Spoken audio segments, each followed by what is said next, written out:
ഞാൻ പ്രതിപക്ഷ നേതാവായപ്പോൾ തിണ്ണയിറങ്ങാൻ പോകില്ല എന്നൊന്നും ഞാൻ പറഞ്ഞിട്ടില്ല. ഇന്ന് എവിടെന്നെങ്കിലും ഒരു തിന്ന് കോട്ട് ചെയ്ത് കാണിച്ചു.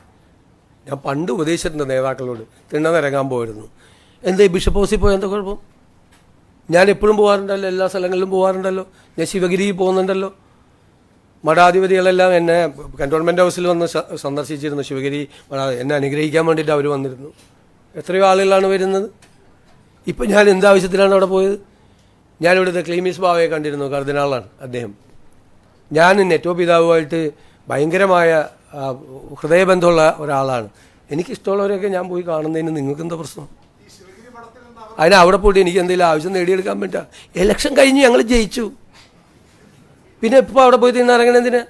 സാധാരണ ഇലക്ഷൻ ജയിക്കാനും വേറെ കാര്യത്തിനല്ലേ തിണ്ണിറങ്ങണമെന്ന് പറഞ്ഞത്. ജയിച്ചിട്ടാണ് പോയി കാണുന്നത് അവരോടൊക്കെ. അത് എല്ലാ സ്ഥലങ്ങളിലും പോകും, എല്ലാവരെയും കാണാൻ പോകും. എല്ലാവരെയും എന്നെ വഴക്ക് പറഞ്ഞവരെയൊക്കെ കാണാൻ പോകും.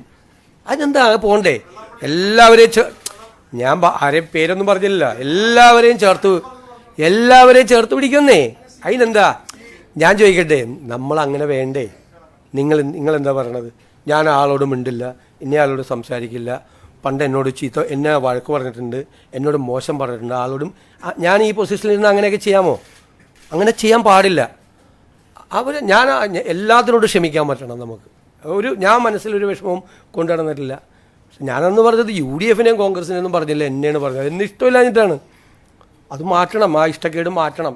എല്ലാവരുമായിട്ട് നല്ല ബന്ധം വേണം. അതിനെന്താ? പക്ഷെ നിലപാടിൽ മാറ്റമില്ല. നിലപാടിൽ ഒരു മാറ്റമില്ല. അതിശക്തമായ സെക്കുലർ നിലപാടാണ്. ഒരു നിലപാടിലും മാറ്റമില്ല. ആര് വർഗീയത പറഞ്ഞാലും അതിനെ എതിർക്കുകയും ചെയ്യും. ആര് വർഗീയത പറഞ്ഞാലും അതിനെ എതിർക്കും, ഉറപ്പായിട്ട് എതിർക്കും. അത് UDF സ്റ്റാൻഡാണ്.